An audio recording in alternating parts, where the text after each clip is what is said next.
예, 지난 4일 발생한 강원 산불로 많은 물적 피해가 났습니다. 지금 이 시간에도 자원봉사들의 발길이 이어지고 빠른 복구를 기원하는 성금이 답지하고 있습니다. 생색내기 현장 방문에 내탁 공방만 한 정치권의 모습과는 사뭇 대조적입니다. 네, 청와대가 오늘 김현철, 박영선 두 장관 후보자에 대한 임명을 재가할 것으로 알려지며 4월 임시국회 첫날부터 여야 사이에 극한 충돌이 우려되고 있습니다.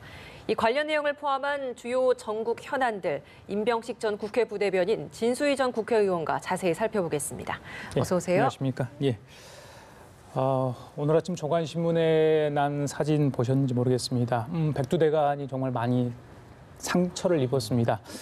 축구장 수백 배의 면적이 불에 탔는데요. 많은 분들이 지금 복구 작업을 돕기 위해서 나서고 있는 그런 상황입니다. 정치권이 과연 적절히 대응했느냐 그런 이야기들이 좀 많이 나오고 있는데 일단 우리 정부 대응, 대통령, 총리, 장관들 현장에 바로 뛰어갔습니다. 청와대는 적절한 대응을 했기 때문에 잘했다 이런 평가를 했습니다. 어떻게 보셨습니까?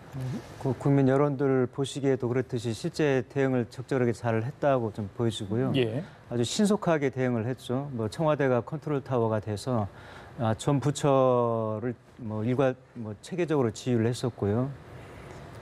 고속도로 상의 소방차 행렬이 화제가 되기도 했었는데 지금 문 대통령께서는 현 정부가 세월호 참사에 대한 어떤 반면작용 교사를 많이 받기 때문에 현 정부에서는 국민의 안전과 생명을 지키는 일에 누구보다 앞장서겠다는 다짐이 있었고 그래서 이전에 좀 여러 건이 좀 있었죠. 포항 지진이라든지 인천의 영등도 낚싯배 전복 사건, 또 제천 스포츠센터 화재, 또 밀양 세종병원 화재 분 47명이나 돌아가셨었는데 그때마다 대통령께서 직접 현장을 찾아갔었고요. 또 화면을 통해 가지고 대응을 했고 이렇게 아주 신속하게 했는데 이번 같은 경우도 역시 그런 면에서 굉장히 평가를 좀 받는 것 같습니다. 다만 지금 양간지풍이라고 언론에 수차례 나와서 제가 따로 설명을 안 했더라도 이게 보면은 매년 4월에 좀 발생을 했었거든요.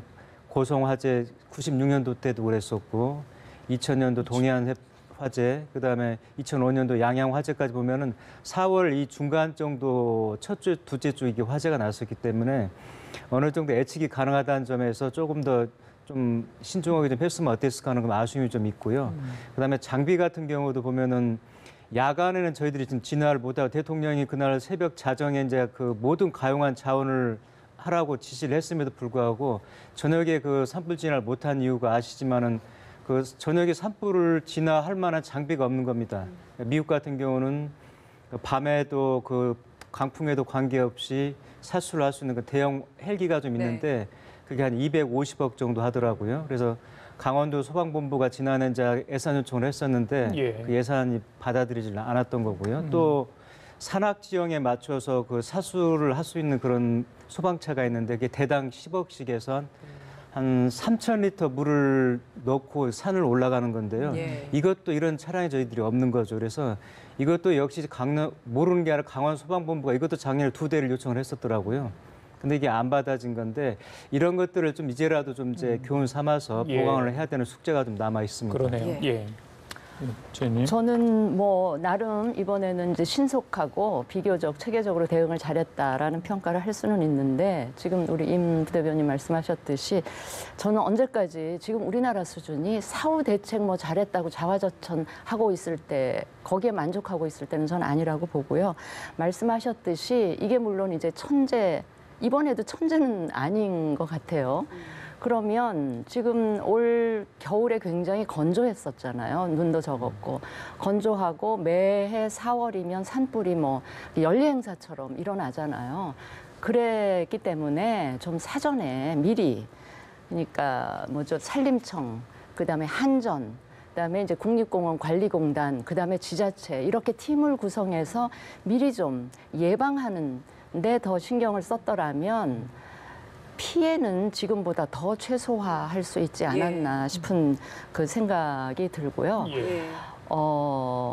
하여튼 자화자찬 이런 거 수준에 머물지 말고 앞으로 소방 헬기 대용량의 물을 퍼서 한꺼번에 내려뜨려서 불을 끌 수 있는 그런 예산도 사실은 기재부가 반대해서 책정이 안 됐는데 그것도 좀 늦었지만 또 내년 내후년 계속 산불은 일어날 수 있는 거니까 예. 좀 늦었지만 지금이라도 저는 했으면 좋겠다는 생각을 두 합니다. 분 다 사전 예방에 대한 아쉬움은 있었다라고 말씀해 주시는 예. 것 같습니다.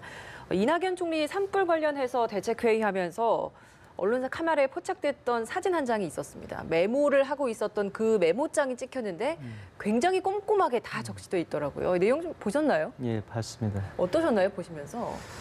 총리로서 아주 그 책임지는 자세이고요.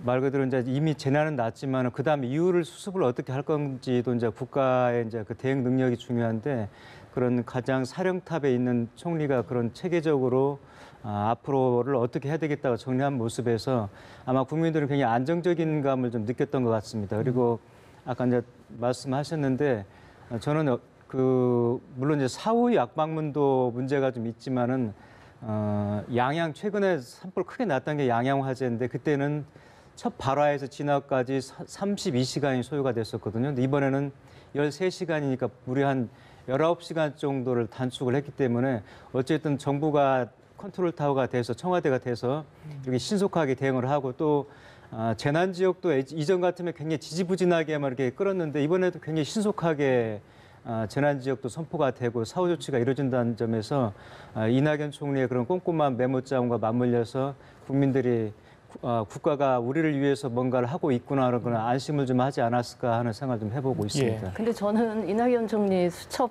기사를 보면서 야 수첩도 수첩 주인이 누구냐에 따라서 저렇게 평가가 달라지는구나 하는 인상을 받았는데요. 예. 저게 이제 정치권에서 흔히 말하는 메신저 효과여서 평소에 좋은 평가를 받던 분이 저런 일을 하니까 그게 되게 긍정적으로 평가가 되는데 평소에 미운털이 박힌 분이 가진 수첩은 또 되게 부정적인 평가가 있었잖아요. 우리 다 기억을 맞습니다. 하시지만 그런데요, 저는 보면 회의를 주재하는 입장에 있는 분이거나 기관의 장을 맡은 분들이면 다들 저런 정도의 메모는 다 합니다. 그리고 그동안 이제 산불 이후에 이제 보고 내용이라든지 언론 기사 난 것, 그다음에 이제 공무원들이 해주는 말씀 자료 이런 걸 다 보시면서 내가 이 회의 때 어떤 얘기를 하고 지시를 해야 되겠다라는 걸 다 메모를 하거든요. 근데 이제 이낙연 총리님의 저 수첩이 이제 카메라에 찍히면서 굉장히 좋은 평가를 받고 있는데 뭐 제가 총리를 폄하하는 건 아니고요. 예. 기관의 장을 맡으신 분들은 저런 정도의 메모는 다 하신다 이런 말씀을 일단 네. 좀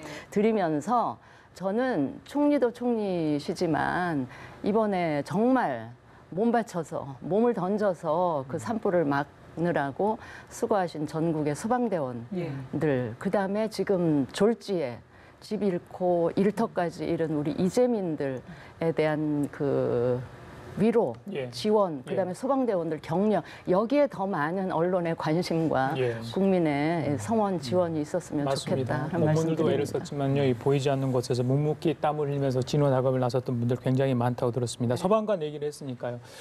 지금 소방관들이 국가직 전환 이 문제가 아직도 좀 제대로 안 됐나 봐요. 혹시 그 내용 알고 계십니까?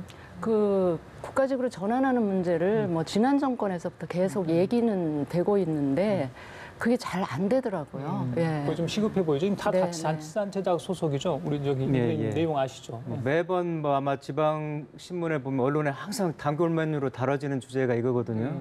국감에서도 자주 그렇죠. 이야기되잖아요. 지자체 형편에 따라 가지고 다 장비가 달라요. 인원도 다르고. 맞습니다. 예. 그러다 보니까 이게 그 부족한 데는 그 소방 공무원들이 굉장히 경무에 시달리는 거죠. 그리고 예. 실제 진화도 초등 진화가 잘 안 되는 거고 그래서 이게 지금 통계적으로 98.7%가 지방직이고 국가직 1.3% 460명 정도밖에 630명 정도예요. 그래서 물론 이제 이게 안 되는 이유가 여러 가지 있겠지만 가장 큰 게 돈 문제거든요.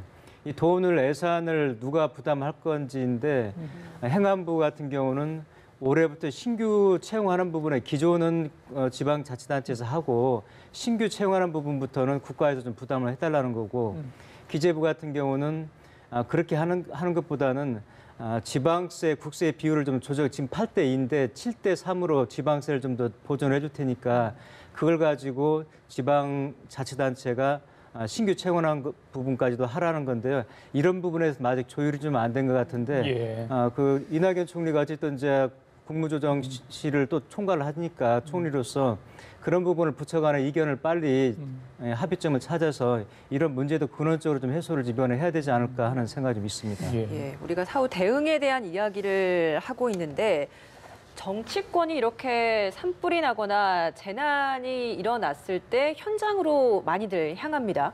여야 지도부들이 많이 향해서 뭐 상황 보고도 받고 이러는데 이런 모습에 대해서 좀 어떻게 바라보고 계신지 의견이 궁금합니다. 정치권은 이번 사태를 통해서도 혹시 했는데 또 역시 이것까지도 좀 정쟁으로 몰고 가는 거 아니야. 이래서 좀 국민들이 별로 이렇게 썩 좋은 시선으로 보고 있지는 않습니다. 예. 그 정의용 실장 국회 이성 문제하고 관련해서도 제가 보기엔 이제 나경원 원내대표가 처음에 몰랐다고 해도 몰랐으나 뭐 이유야 어쨌든 사과한다 이렇게 한마디 하고 그냥 빨리 끝냈더라면 좋았을 것이고 또 이 문제를 가지고 청와대 그 부대변인인가요? 부대변인이 정의용 실장 부재로 인해서 별 문제가 될 건 없었다라고 이야기를 하는데도 민주당은 또 계속 그거를 이슈로 삼고 그러니까 양당 공이 저는 이번에 좀 그 비판을 받아 마땅하다고 생각을 그런 합니다. 부분도 그런 네. 부분이지만 그 현장에 직접 또 가서 네, 뭐 네, 바쁜 네. 상황에서 또 보고를 받고 이런 부분도 있잖아요. 이 모습은 어떻게 그러니까 보십니까? 저는 초기에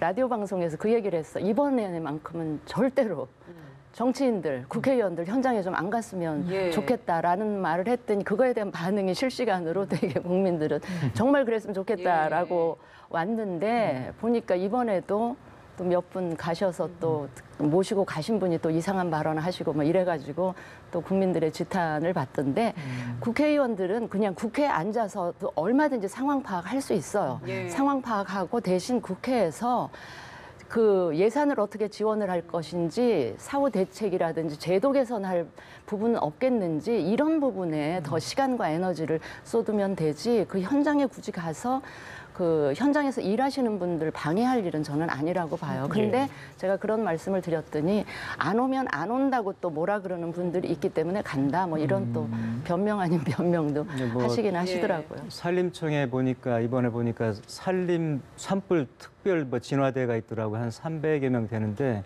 그분들이 이번에 굉장히 큰 역할을 하셨어요. 근데 이분들이 10개월짜리 비정규직 임시직이란 말이죠. 근데 이런 것도 쉽게 말하면 산림청하고 소방청하고 지금 이원화돼 있으니까 이런 제도적으로 어떻게 보완할 것인지 소방공무원 지방직을 국가직으로 전환이 필요한지 이런 걸 국회의원들께서 좀 논의를 하시는 게 좋지.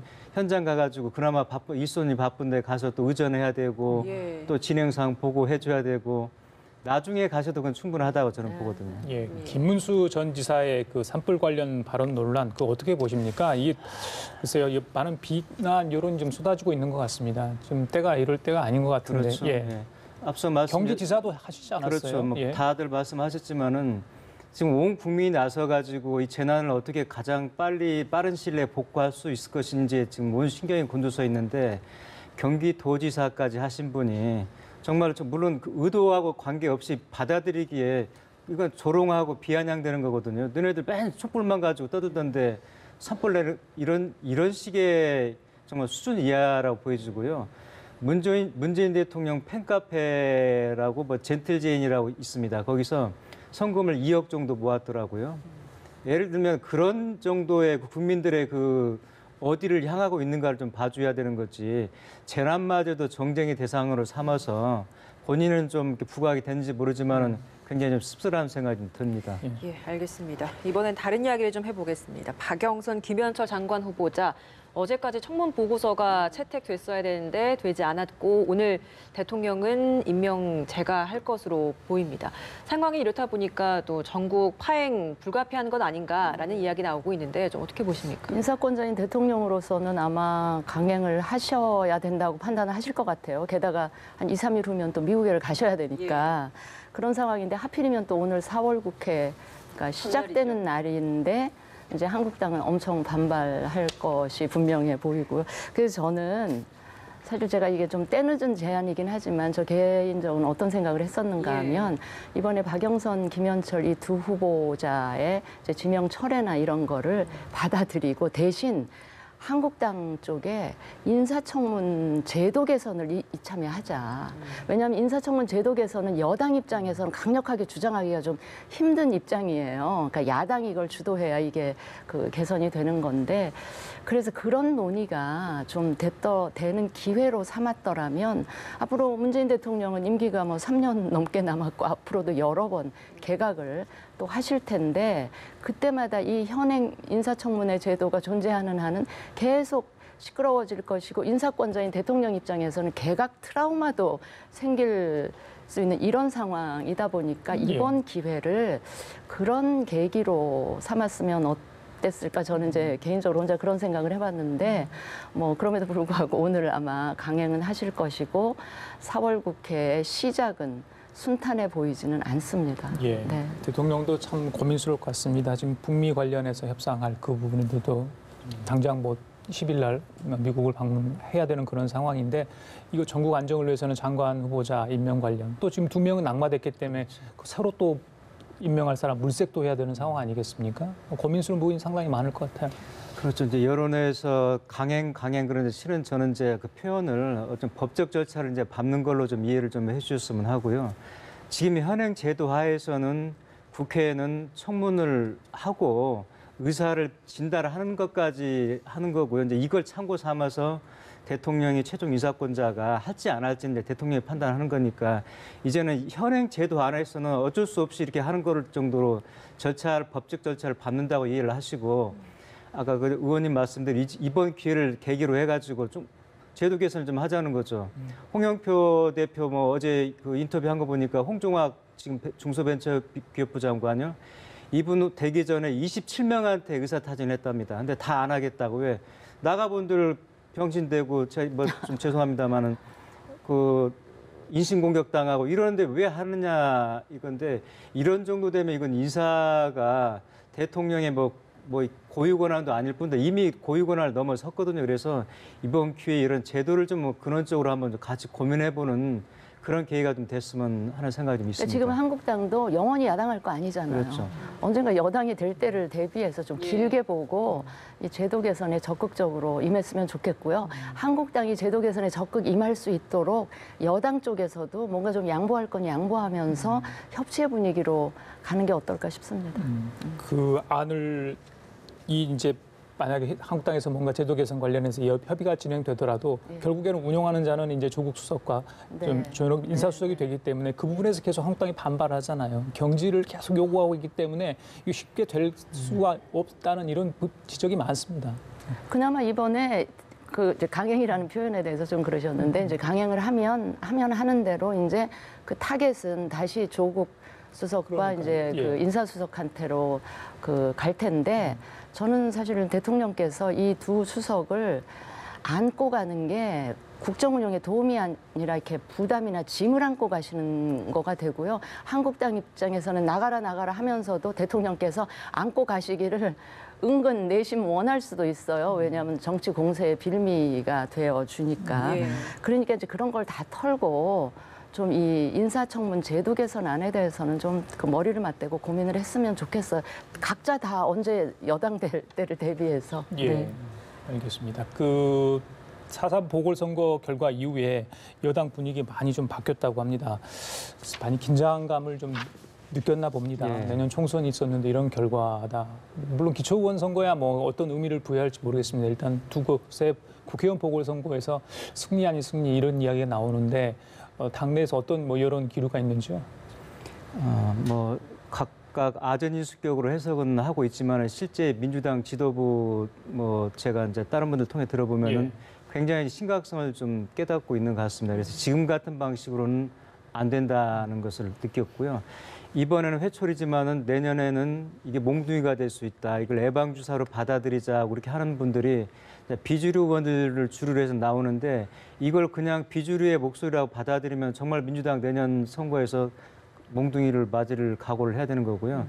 제가 하나 말씀드리고 싶은 게, 지금 총선만 말씀하셨는데 이번에 전주 서신동에서 기초의원이 민평당이 됐었거든요. 근데 제가 그 지역을 아는데 전라북도에서는 가장 민도가 높은 지역이거든요. 서신동이 가장 화이트 칼라들, 직장인들, 일반 사무직 직원들이 밀집돼 있는 지역인데, 거기에서 그 민주당의 텃밭이라고 할 수 있는 전북에서 또 거기서도 가장 민도가 높은 지역에서 민주당이 당선이 안 되고 그 민평당이 됐다는 것은 굉장히 시사하는 바가 좀 작지 않거든요. 예. 현 정부의 국정 운영 방식에 대해서 호남 사람들도 전북 사람들도 이제는 좀 뭔가 좀 이대로는 안 된다는 시그널을 좀 보낸 거거든요. 이걸 잘 받아들이고 대처를 해야 되는 거지. 이거 뭐 기초원 하나 정도니까 하고 쉽게 생각하면은 제가 볼 때 이게 지금은 손가락 구멍이지만 나중에 댐이 무너지는 사태도 될 수가 있습니다. 그럼 당정청 관계에 있어서 일정 부분 변화를 줄 거라고 보시는 거죠? 당연히 이렇게 가야 되는 거죠. 지금처럼 친문 색채가 더 강화가 되면은 제가 볼 때는 반작용이 더 커질 겁니다. 그래서 그런 것을 최소화하기 위해서라도 일종의 균형을 좀 잡아줘야지. 근데 지금 민주당 내에서 민주당이 지금 총선 전략을 하겠다고 영입하는 인사를 보면 친문 색채가 굉장히 강해지고 있는 상황이거든요. 그래서 좀 우려스럽습니다. 이 부분 어떻게 그러니까는 보십니까? 민주당 내에서 야당이 좀 목소리를 좀 내줘야 되거든요. 그래야 이게 어떤 길을 좀 한쪽으로 갔을 때 균형을 잡아주는데 지금처럼 한다면 상당히 좀 위험하지 않을까 하는 생각이 좀 있습니다. 예. 지금 말로는 달라져야 된다라고 얘기하지만 달라지기에는 구조적인 한계나 장애가 분명히 있습니다. 예. 왜냐하면 지금 말씀하신 대로 과거 두 번의 보수 정부 하에서는 당내 야당이 있었어요. 아시겠지만 이명박 정부 하에서는 당내 박근혜라고 하는 오히려 바깥에 있는 야당보다 훨씬 더 야당의 목소리를 냈거든요. 그다음에 이제 박근혜 정부에서는 친박, 비박해서 비박이 비주류로 좀 견제 역할을 뭐 그럼에도 불구하고 국정농단 사태는 못 막았지만 근데 지금 민주당 내부를 보면 당내 비문은 없다라고 공공연히 얘기할 정도로 이 당이 완전히 친문화가 더 가속화되는 과정에 있어요. 기억하시지만 청와대와 내각의 인사가 대거 지금 총선을 앞두고 당으로 돌아갔잖아요. 게다가 총선의 밑그림을 디자인하는 설계자로 지금 양정철 민주연구원장 거기다 탁현민 비서관까지 당의 홍보위원장으로 간다라는 이야기가 있는 정도로 당이 친문화가 되면 이거는 그 지금 총선을 앞두고 이제 여권 핵심부에서는 내년 총선 이후로 총선 결과에 따라서 이 뭐죠 대통령의 레임덕이 가속화될 수도 있기 때문에 그걸 최대한 막거나 늦춘다는 차원에서 친문 인사를 대거 당으로 보내는 건데 그런 분위기가 있기 때문에 저는 아마 그 당청이 달라지기가 매우 어려운 구조적인 장애가 있다. 저는 그렇게 판단합니다. 5월에 그 계획되는 그 원내대표 선거에서 그나마 이제 그 비문 계열이 아마 되게 되면은 그나마 이제 그런 교정작이 예. 되는 거고요. 그렇지 않고 역시나 친문 쪽에서 원내대표까지 장악을 하게 되면은 말 그대로 이제 친문 일색이 되는 거죠. 그러면은 본인들이 뭘 잘못하는지 못 듣습니다. 그럴 경우에는 이제 망가진 경우가 있을 수 있어서 예. 조금 뭐 균형 내부에서 아마 균형을 좀 잡지 않을까 하는 생각을 좀 기대를 좀 가지고 있습니다. 하나만 더 여쭤볼게요. 바른미래당 상황이 좀 심각해 보입니다. 선거 결과를 두고 여러 가지 이야기가 나오고 있죠. 뭐 분당, 뭐 탈당, 예. 뭐 다른 비대위 체제 전환 그렇다 보니까 바른미래당발 정계 개편 이야기도 나옵니다. 뭐 어떻게 예상을 하십니까? 야권 쪽에 뭔 변화가 있을까요? 굉장히 현실적인 전망인데요. 뭐 바른미래당은 이제 아시겠습니다. 처음부터 물과 기름인 성격에서 지금 그 동거를 해온 상태고 게다가 이번에 그 지지율이 계속 낮거든요. 지금 정의당보다도 지지율이 낮습니다. 그다음에 세 번째는 지도부가 지금 현실적으로 지도부로서 기능을 좀 상실했어요. 손학규 대표라든지 김관영 원내대표가 뭐 제대로 당내에서 지금 목소리를 못 내는 형편이라서 이게 바른미래당이 이제 내용이 지금 본격화됐는데 내용이 되면 이게 이제 분열될 수밖에 없는 거고 분열이 되면 이제 핵분열이 이렇게 가는 거죠. 이제 바른정당 출신들은 한국당 쪽으로 빅텐트 안으로 들어가는 거고요. 또 국민의당 출신들은 민평당하고 뭐 제3지대를 해가지고 연대를 하는 거죠. 왜 그러냐면 바른미래당이 됐건 그 민평당이 됐건 지금 간판으로는 호남에서는 전패한다는 게 뭐 그 불문가지니까 본인들이 살기 위해서 뭔가 새롭게 도모를 해야 되는 점에서 제3지대를 설치를 할 건데 그렇게 보면은 당 안팎에서 국민의당이 뭐 내용에다가 흔들어대기 때문에 뭐 분열은 뭐 시간 문제라고 분당은 좀 보고 있습니다. 예. 준 의원님은 어떻게 전망을 하십니까? 제가 소속되어 있는 정당이라 그럼에도 불구하고 굉장히 객관적이고 냉정하게 분석을 말씀을 해보자면 해주십시오. 예. 지금 이거는 내연하고 잠복하고 있던 갈등이 지금 분출하고 있는 것이고요. 지금 보수 진영에서는 말하자면 닥치고 통합해라라는 그 압박이 안팎에서 굉장히 강하게 작동을 해서 지금 보수 빅텐트 대통합론이 나오고는 있는데 저는 이 보수 통합 과정도 말처럼 그렇게 쉽지만은 않을 것이다라는 생각을 해요.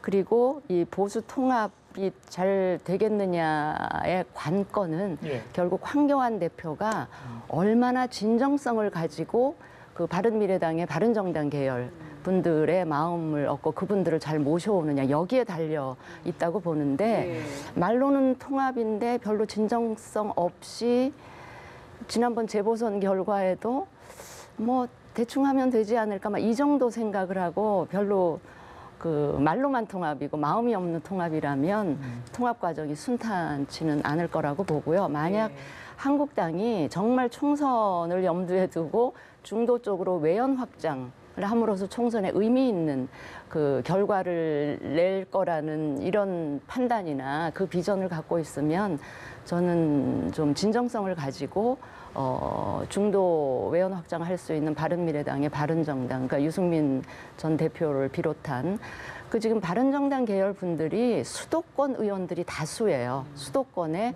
또 중진 의원들이 많아요. 초재선이 아니고 그분들을 잘 모셔갈 수 있다면 저는 총선에서 한국당이 의미 있는 결과를 내지 않을까 싶은데 그러기에는 또 한국당의 당내 상황이 녹록지 않은 것 같고 그래서 제가 말씀드리는 게 중요한 게 황교안 대표의 보수 통합에 대한 진정성이다라는 말씀을 보수 통합 드립니다. 같은 경우에 지금 한국당 내에서는 대한애국당도 포섭하려는 움직임이 사실 있었잖아요. 이렇다 보니까 대한애국당이 들어오게 된다면 바른미래당 내 바른정당 출신들 의원들 중도 보수를 향하고 있기 때문에 과연 통합하는데도 괜찮을까라는 문제도 있거든요.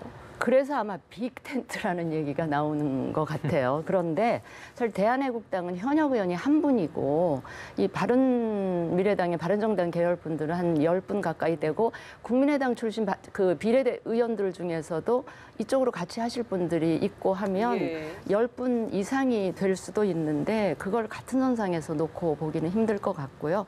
저는 대한애국당이나 약간 굉장히 오른쪽에 치우친 이분들은 어차피 총선 과정에서 독자적인 세력을 형성하기보다는 한국당이 가는 쪽으로 거기에 그 힘을 실어줄 수 있는 분들이라고 저는 판단을 해요. 왜냐하면 잠깐만요.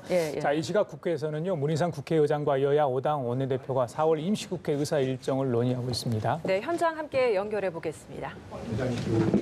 국회법 의결된 사안에 대해서 먼저 정부를 이송하는 내용입니다. 오늘 이 세레모니에 대통령이 같이 국회법 개정에 대해서 그 내용이 담겨져 있는 걸 뒤에서요? 뒤에? 아니 앉아서 하시고요. 국회 작품이니까.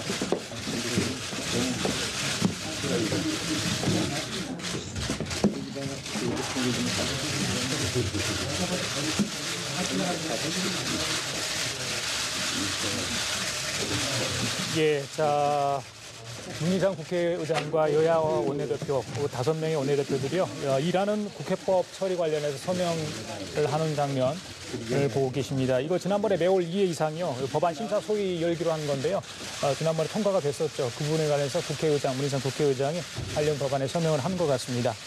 좀 잘 해보겠다. 앞으로 뭐 국회 쉬는 일 없을 것 같아요. 상임위 내에 법률안 심사 소위가 있는데요. 그 심사 소위를 매월 2회 이상 가져보겠다는 그런 거를 지난번에 여야가 합의를 한 바 있습니다. 네, 오늘부터 4월 임시국회 시작됐는데 많은 부분에 있어서 서로 합의하고 협치하는 모습 보여줄 수 있으면 좋겠습니다. 누가 이름을 붙이기는 잘 붙였어요. 의장 취임 이후에 공약 사항이 없고 제일 먼저 해서 국회 개혁 1호법이라고 이름을 붙였더라고요. 다른 건 아니고 법안 소위를 복수하고 한 달에 2번을 가능한 한 꼭 열리게 하는 그런 법률에 이제 국회가 통과가 됐기 때문에 국회에 이송하는 법률에 지금 서명을 한 겁니다. 이것이 확정되면은 이제 바라는 바 국회가 일하는 실력 국회의 면모로 법률 하나 가지고 확 바뀐다고는 장담하기 어렵지만 그래도 어떤 근거 규정은 마련이 됐고 이제는 의장이야 여기 협조해 주신 원내대표님들이 전부 힘을 합쳐서 가능한 한 지금 밀려있는 10,000개 이상의 법률이 소위라도 통과할 수 있도록 좀 독려하시는 쪽에 좀 협조를 부탁드립니다. 국민과의 약속을 위해서 오늘 아마 서명을 하는 절차를 갖고 이것은 정부에 이송할 때 의장의 명의로 가기 때문에 공포를 해달라는 의미의 그런 절차입니다. 산불 이후에 모든 국민이 한 마음으로 같이 빨리 복구되기를 희망하고 또 이재민들에 대한 지원하는 마음들이 한데로 모여가지고 일이 그래도 불행 중 다행으로 어느 정도 잡힌 것 같습니다. 그간에 이재민 한 분 한 분의 위로의 말씀을 드리고 여기 계신 국회의원 대표님들의 협조에 관해서 진실로 국민을 대표해서 감사의 말씀을 드립니다. 국회가 보유하고 있는 연수원이 고성에 마침 있는데 그저께까지도 위험하다고 그런 보고를 받고 계속 밤잠을 못 이뤘는데 그래도 비껴갔기 때문에 이제는 이제 그분들 이재민들을 위한 수용하고 도와주는 그런 거에 앞장서기 위해서 여러분과 상의한 후에 홍보를 해서 지금 오늘부터 4월 임시국회가 시작이 되는데요. 문희상 국회의장과 여야 5명의 원내대표가 회동을 했습니다. 산불 관련 얘기됐습니다. 고성에 있는 국회 연수원을 이재민들을 위해서 활용할 수 있도록 하겠다 이런 이야기까지 들으셨습니다. 자, 지금까지 임병식 전 국회 부대변인 진수희 전 의원 두 분과 함께 얘기 나눠봤습니다. 오늘 말씀 잘 들었습니다. 고맙습니다.